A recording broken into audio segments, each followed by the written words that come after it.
ربي رحمة للعالمين أزاد مخلوقات جهد عنو كينيان دبرنا جسوب تنيا دالا كينيا قرينا سكه كابو جواب جراته نسام باجته كذا هندبو وبزام لنا كابو حرف جاي وجدر بلنا نعمة دعنا كين صحابون نقافناني جدًا كنن سنة كور بفنسني وسنة خلفاء جشوي كانسني خلفاء تربو سانتنو دامني جرتو جبسه كبير سنة زاني كجيلا كرا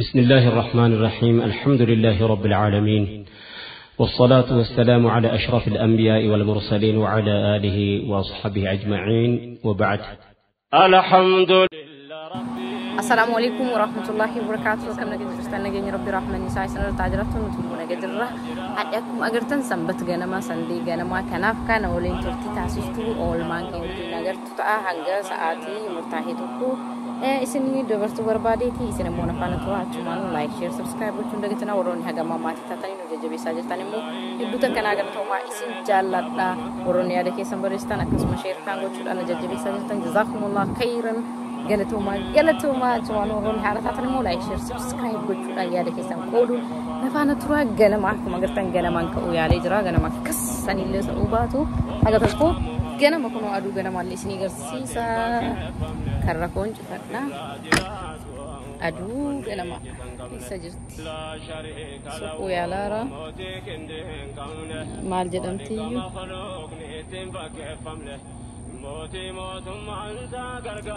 اسم مانو ترون قلت أدو جنا ما سنو كناس أسباتي تفتي داركتي أما اللي إفاجرة قروك اسم نفعنا تفتي تاسسا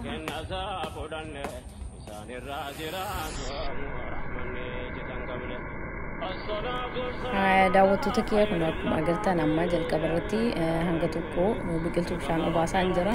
Maaliif yeroo hedduu ganamaan yeroo kaanee naannoo keenya biqiltuu wantoota adda addaa yeroo qabaanni akkasuma gadi baanee ofiillee qilleensa qulqulluu ganamaa san fudhannee wanti sila karra keenya yookiin mooraa keenya keessatti argamu akka bishaan obaasnee inni sammuun keenya gattanii gammachuu qabaata. So guyyaan keenya sun guyyaa gammachuu qabata. Kanaaf isaan isinii eegale waan silaa ganama achasii daawwattoota kiyyaaf kanaaf isimmoo nafaana turaa hanga xumuraa wantoota hedduu waliin barachuu yookiin immoo waliif qooduuf idee adeemna hanga xumuraa daawwachuudhaan akkasuma immoo yaada qabdan naa barreessaa wantoota sila sirreessuu qabus ta'e wantoota sila itti fufuu qabus naa barreessaa na jajjabeessaa laayik sheer godhaa isiniin jedha daawwattoota kiyya. Kanaaf biqiltuun gammachiistuu sammuu ilma namaati. yoo qabaatan akkana yeroo mukuftan yeroo kamuu gadi baatanii akkana qilleensa qulqulluu tokko fudhatan daran namatti tola jechuudha. Kanaaf daawwattoota kiyya kanaaf sagantaa kiyya kanarratti oolmaa kiyya hanga sa'a murtaa'e tokko siin qoodu barbaadeeti. Kunoo asitti immoo akkuma agartanii eegachuu ol deebi'ee ganama isiniin jedheera.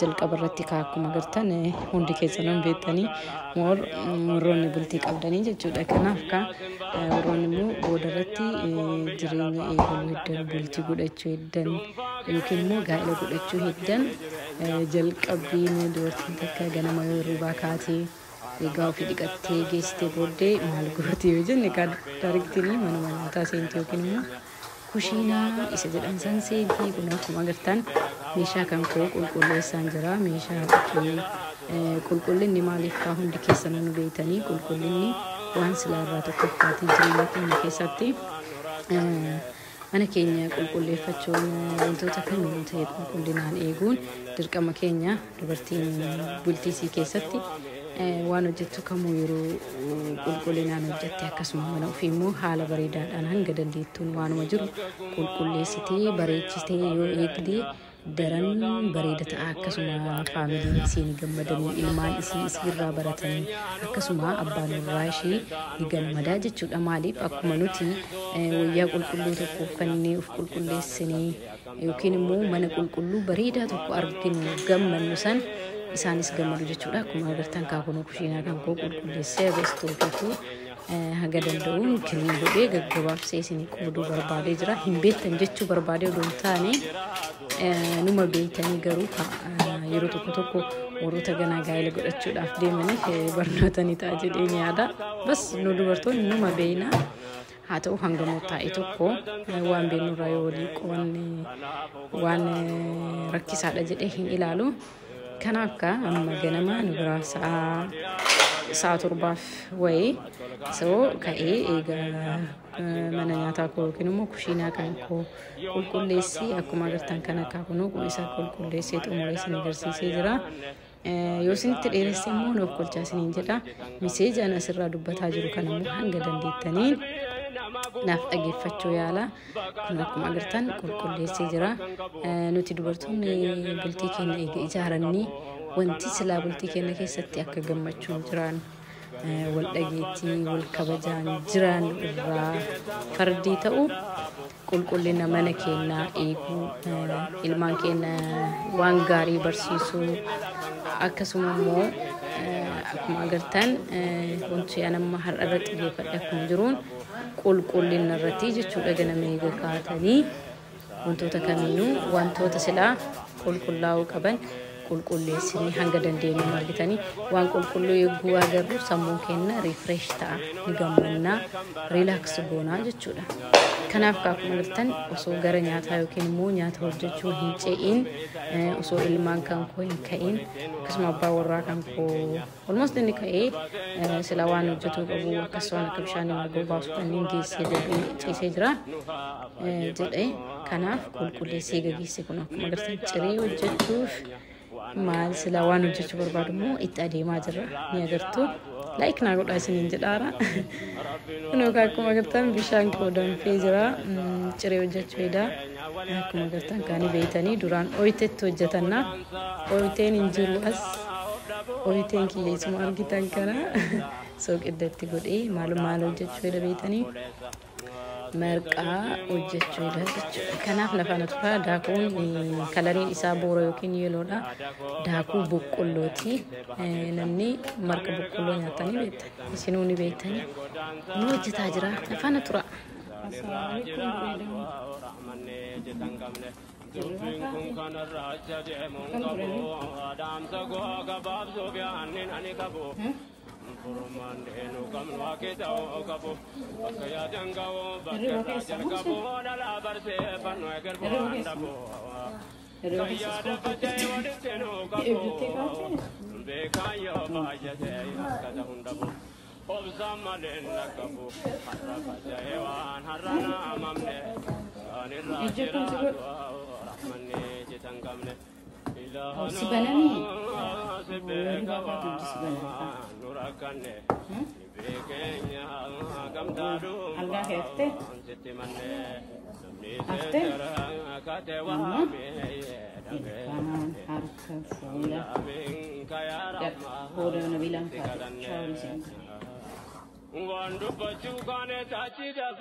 Kun akkuma agartan Suleymantu irra ka'ee dhufee yeroo sana akka viidiyoo irratti argattan isa hojjaa isaa ture.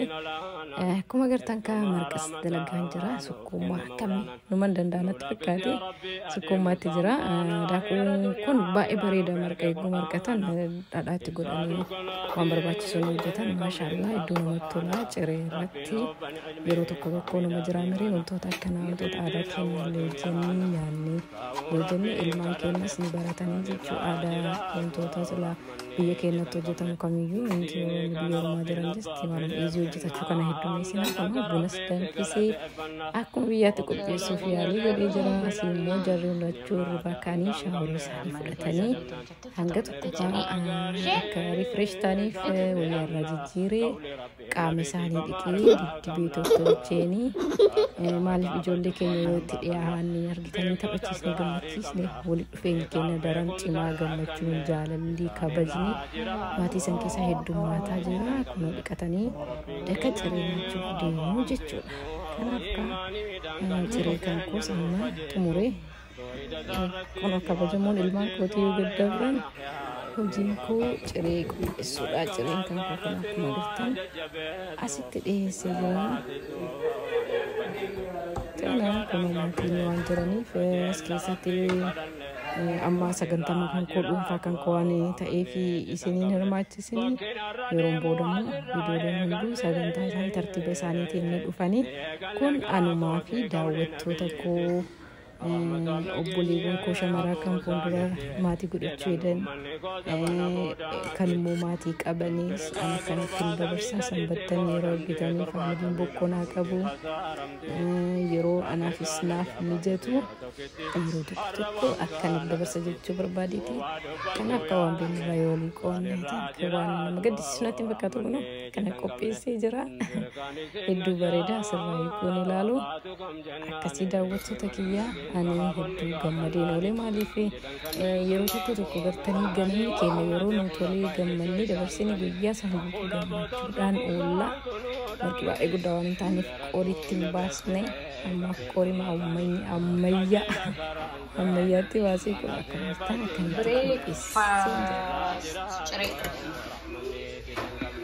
akkasii amma daawwattoota kan koo kan koo gara isaanii dhiyeessee waan akka argitan kana maashaallah tabaarakallah hedduu jaalatanii nyaataa jiru akkana qopheessee ciree kennaa nyaannee bunni nafnee wanti silaa godhamee jira akkuma isin jedhi isaa tardee ganamaa guyyaa faamilii kamiif guyyaa boqqonnaati jechuudha.